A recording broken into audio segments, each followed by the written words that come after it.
All right, class, take a seat. This is B156, Introduction to Why My Bike is So Sick. You're gonna learn today.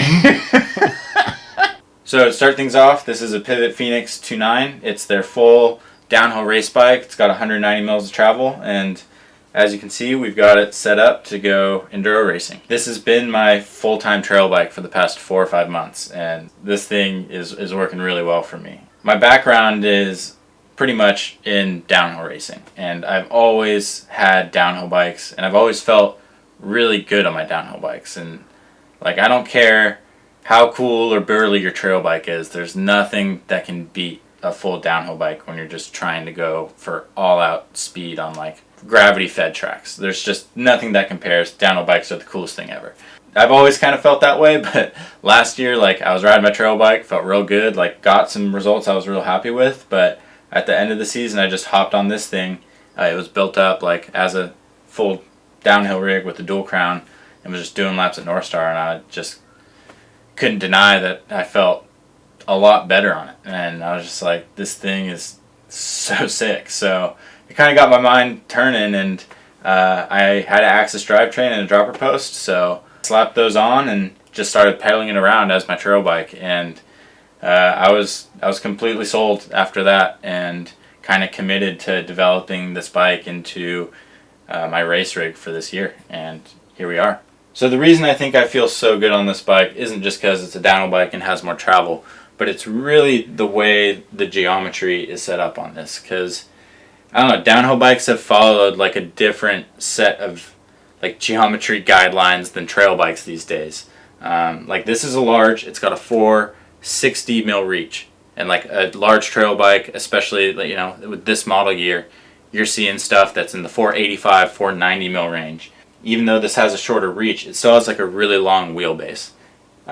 This head angle right now is just at about 63, maybe even 62 and a half, and we've got a little bit of a longer chainstay, 443, I believe, on the chainstay. So even though the reach is shorter, the wheelbase is still fairly long. The front wheel is a little further out in front of you, and the rear wheel is a little further out behind you. That just makes you feel more centered in the bike. And so when I'm going down steep stuff, that front wheel's way out in front of me. I don't feel like I have to get like really far back, so I can kind of stay neutral. And then with the longer chainstay as well, there's just naturally more weight on the front wheel. Like, you can think of it as like you're standing on a lever, and like the longer the lever, the more weight is on your front wheel. So having that longer chainstay, I don't have to like get all the way over the front to weight it properly. So I feel like, for me and my riding style, I've just never been good at doing that seesaw balance to weight the bike in those different situations. And with this setup, I feel like I can be prepared for everything I need to do on the bike from a real neutral position. On some bikes, I really have to think about where I'm putting my weight.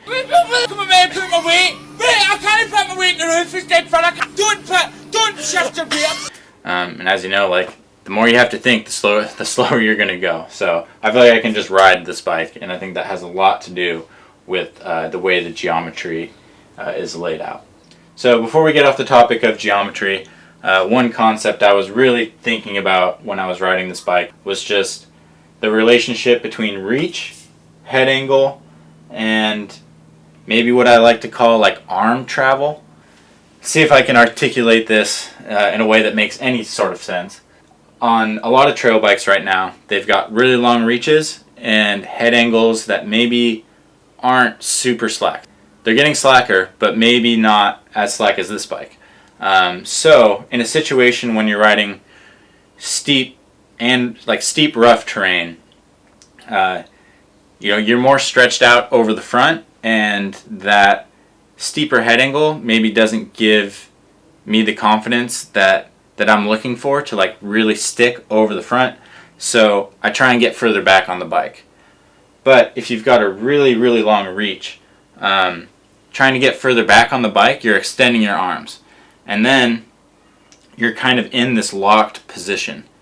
And especially in steep terrain, that's one thing, but steep and rough terrain, like, you don't have any arm travel to like really articulate your body to what the bike is doing. And then at that point, I feel like I'm kind of a passenger and I'm just hanging on for dear life. So in a situation like this, I don't feel like I need to get as far back, and I'm not as stretched out. So in those situations, I'm like in a more neutral position, and I can use my arms more to give inputs to the bike, even though I'm in a situation where it's really steep and I'm getting far back, but I'm not like canceling out the input I can give to the bike with my arms. Hopefully that made some sort of sense, but that's been a big thing I've been thinking about when I'm transitioning over to this bike as my main race bike for the season. With regards to like travel and trade-offs, I'm willing to make that trade-off every day, as far as like going for more travel, more traction, more comfort, and less sketchiness when you're riding that ragged edge, to give up, you know, a little bit of weight, maybe some climbing performance. But honestly, like what Pivot has done with this bike, the DW Link, like I really don't think I'm giving up all that much as far as like putting down power and going forward like in race runs. And beyond that, like for this race bike, I really do not care at all how it climbs. And it climbs fairly well. Maybe if it climbed like 50% worse, I would start to care, but it doesn't climb. It honestly climbs really good. Like it's pretty hilarious. Like the technical climbs I'm able to get up on this is, it holds up really nice, and then when you hit stuff, it's like a trophy truck. Like I'm not that good of a technical climber, and it just like rallies up rock sections just because it has so much traction. Like it's pretty funny. I just have so much fun riding this bike. More is better sometimes, and in this situation, I think more is better. Alright, so to start going into some of the components and details on this thing, we'll start out with the fun stuff, the suspension. So this shock is a RockShox Super Deluxe DH, so no climb switch. I don't need that. I've told you, but the bike climbs great. Anyway, so we've got a few cool things going on here. We've got the Vorsprung tractive tune in here, done by Full Flow Suspension up in Auburn. We've got the Sprindex adjustable rate coil, and this has been awesome to really tune in my spring rate, because you just never know. It's like it's so hard to get the right spring rate, like the right spring rate on a regular coil when you're messing with preload, swapping springs back and forth. Then on the front end right here, we've got a 180 RockShox Zeb.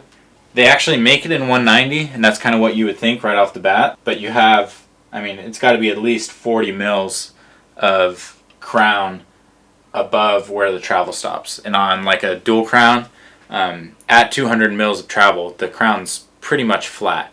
So that 190 Zeb actually had a bigger axle to crown than my Boxer, and it just made the front end high, and I mean, it was like 61, 62 degrees.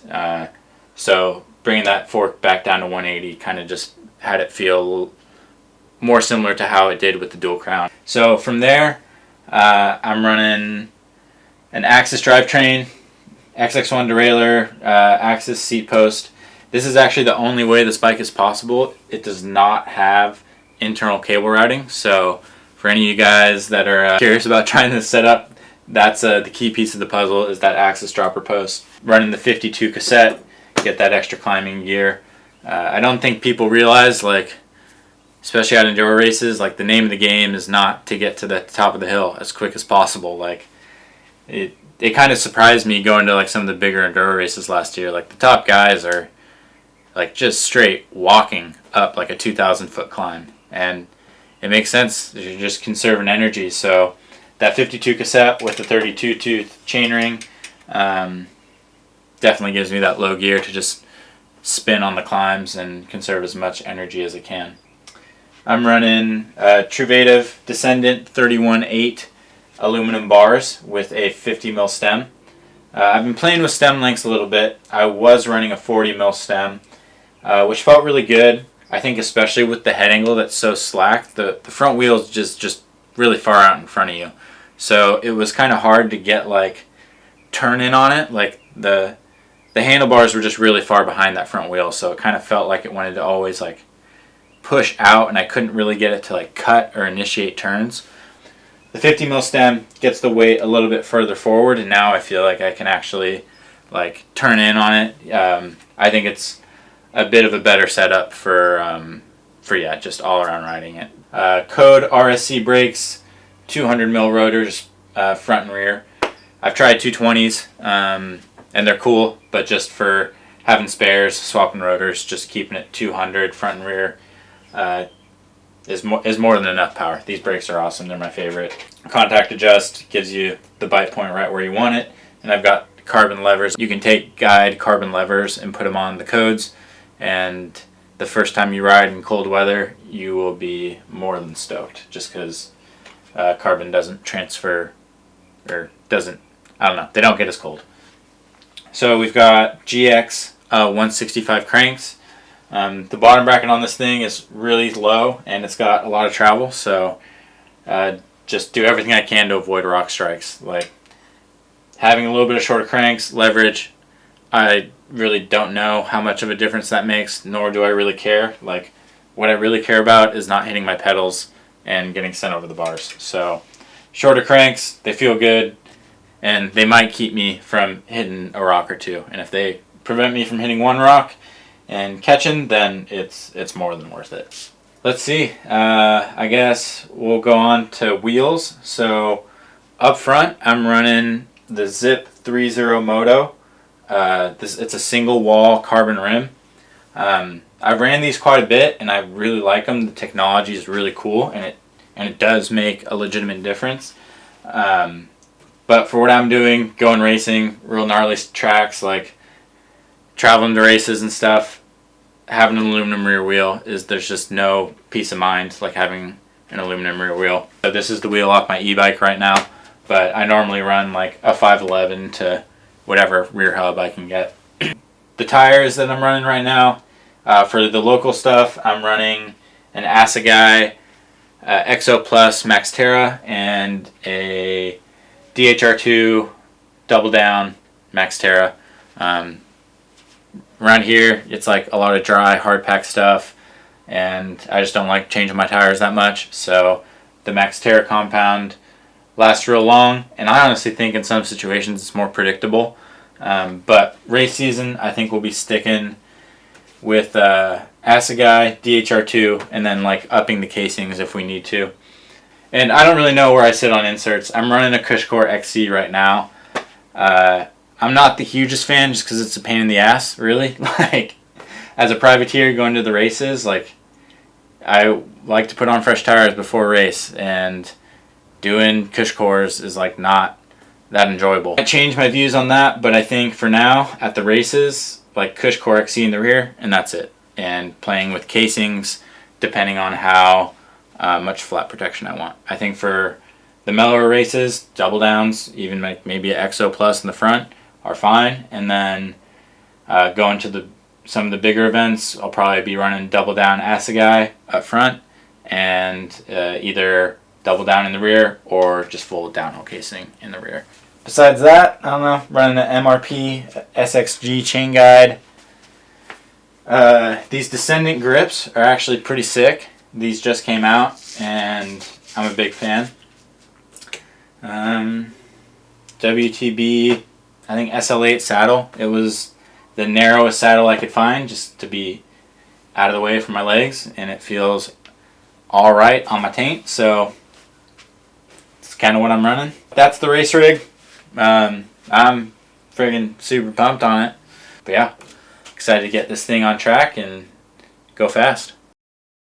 This is the farthest I've ever driven for anything, let alone a stupid mountain bike race.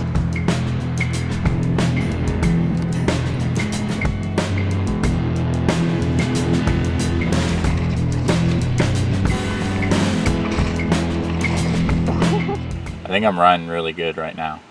That's what the race is for, so we'll see.